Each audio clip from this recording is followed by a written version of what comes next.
থাকা সম্ভব হচ্ছে না হাসিনার। এবার তাহলে কোন দেশে পা বাড়াচ্ছেন? শেখ হাসিনাকে ফেরত দিতে যখন ভারতের উপর চাপ বাড়াচ্ছে বাংলাদেশ, ঠিক এমন সময় আওয়ামী লীগ থেকে গুঞ্জন উঠেছে ভারত থেকে হস্তান্তর করে তৃতীয় কোনো দেশে নেওয়া হচ্ছে শেখ হাসিনাকে।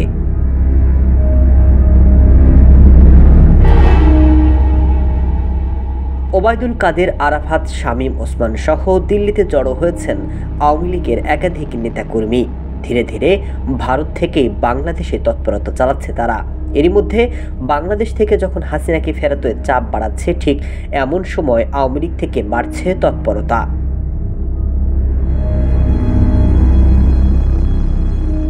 তবে এখানেই বিপদে পড়ছে ভারত। হাসিনার বিরুদ্ধে এখন গুরুতর অভিযোগ এনেছে বাংলাদেশ।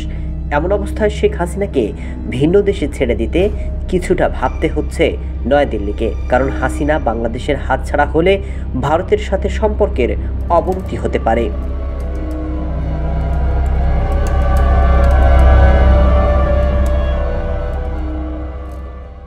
ভারত সরকারের এখন একটাই পথ, বাংলাদেশের সাথে মিথ্যা কথা বলা, এমনকি দিনের পর দিন নানা বাহানায় বাংলাদেশের সাথে সম্পর্ক টিকিয়ে রাখা। এদিকে এরই মধ্যে বেশ শক্ত অবস্থান নিতে শুরু করেছে আওয়ামী লীগ। দলকে চাঙ্গা রেখে নানা কৌশলে বাংলাদেশের দলগুলোর বিভেদ বাড়াচ্ছে।